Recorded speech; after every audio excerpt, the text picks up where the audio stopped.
Play according to ball ना, ये तो दिमाग में सेट कर लेना भाई।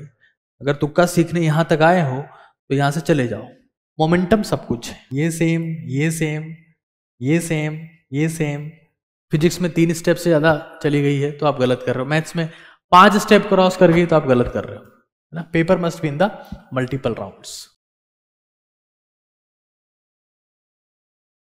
किस तरीके से आप पेपर अटेम्प्ट करें, देखिए प्री डिसाइडेड माइंड सेट के जाना सही नहीं है कि जेई का पेपर तो टफ ही आता है, यूपीएससी टफ ही आता है, नीट इजी आता है। ये ठीक है, एक हद तक ठीक है, but play according to ball, play according to merit. ये क्रिकेट में बहुत बेसिक कहावत है कि ये पहले सोच के ना रखे कि इस बॉल पे पुल शॉट मारना है। कई बार वो बॉल यॉर्कर आ जाती है, जब यॉर्कर आती है तो इंसान बोल्ड हो जाता है। तो हमें शांति के साथ में, नहीं तुक्के से काम चल ही नहीं सकता, उसमें तो कोई संदेह ही नहीं है। तुक्का एक एक्सट्रीम कंडीशन है ना, ये तो दिमाग में सेट कर लेना भाई। अगर तुक्का सीखने यहां तक आए हो तो यहां से चले जाओ। ये सिर्फ मेहनत सिखाने वाला प्लेटफॉर्म है, आपको पता है। अकॉर्डिंग टू बॉल आपको खेलना है, पहली बात। दूसरी बात, हमें यह समझ लेना है कि पेपर में मोमेंटम सब कुछ है। मोमेंटम इज एवरीथिंग, ठीक है। पेपर में मोमेंटम सब कुछ होता है। कई बार लोग क्या करते हैं कि टफ चीजों में जाकर फंस जाते हैं कि यार मैं पहले मैथ्स के क्वेश्चन करने लग गया, मैं फिजिक्स के करने लग गया है, जो चीज़ मुझे नहीं आती थी उसके सवाल करने लग गया। आपको मोमेंटम सेट करना है। मैं मोमेंटम सेट करने के लिए जंपिंग टेक्निक का यूज करने के लिए बोलता हूं, जंपिंग टेक्निक, जिसमें आप लगातार उन सवालों को फाइंड आउट करने की कोशिश करते हैं जिनको आपने देखा हुआ है, जिनसे आप रूबरू हैं, जो आपको पता है कि इसका जवाब क्या होगा। और जब 10, 12, 15 ये कर लेते हैं तो आपका मोमेंटम सेट हो जाता है।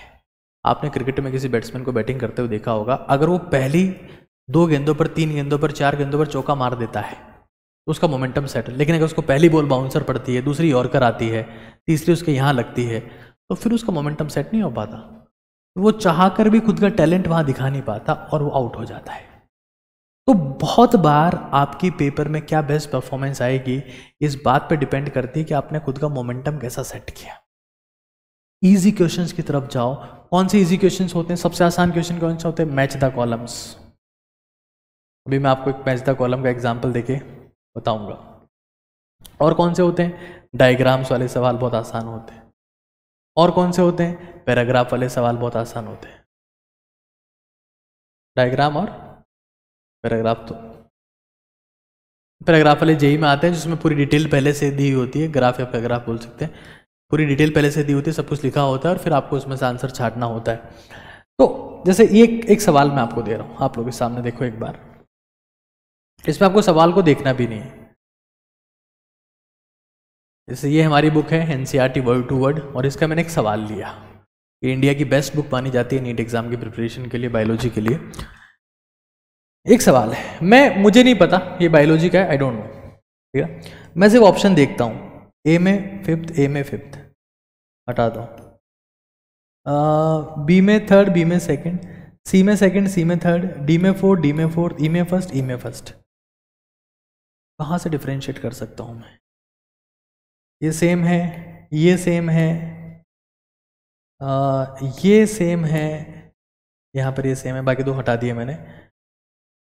तो यहाँ पर ये सेम, ये सेम, ये सेम, ये सेम, ये यहाँ पर थर्ड है इसमें।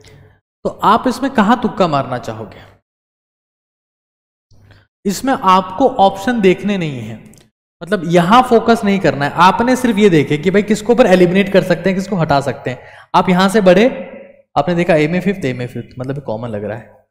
यहां पे देखा आपने, यहां पे आपने देखा सी में सेकंड, सी में सेकंड, सी में सेकंड, सब जगह सेकंड है, यहां थर्ड आया हुआ है। अच्छा, डी में फोर्थ, डी में फोर्थ, डी में, मतलब डी में तो फोर्थ थी, ई में फर्स्ट, ई में फर्स्ट, ई में फर्स्ट, यहाँ फिफ्थ है। बी में थर्ड, बी में थर्ड, यहां पर भी है। तो आप देख पा रहे हैं, आप कौन सा ऑप्शन चूज करेंगे बताओ मुझे। आपको सिर्फ इस सीक्वेंस में देखना है, इनको देखना है। ये ऑप्शन कॉमन सेंस से कोई भी चूज कर लेगा कि भाई जब सी में सब में सेकंड है, एक में थर्ड है, हटा। डी में सब में फोर्थ है, ठीक है। ई में फर्स्ट है, इसको भी हटा दे, या फिफ्थ दिया हुआ है, ठीक है, हटा दिया। अब देखो यहां देखो एक बार, बी में थर्ड था, बी में यहां भी थर्ड है, यहां भी थर्ड है, ठीक है ना। यहां फिफ्थ दिया हुआ है, हटा। डी में सब में फोर्थ है, ए में थर्ड।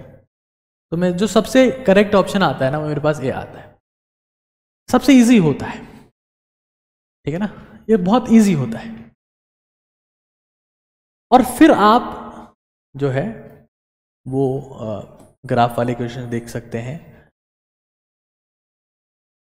ठीक है।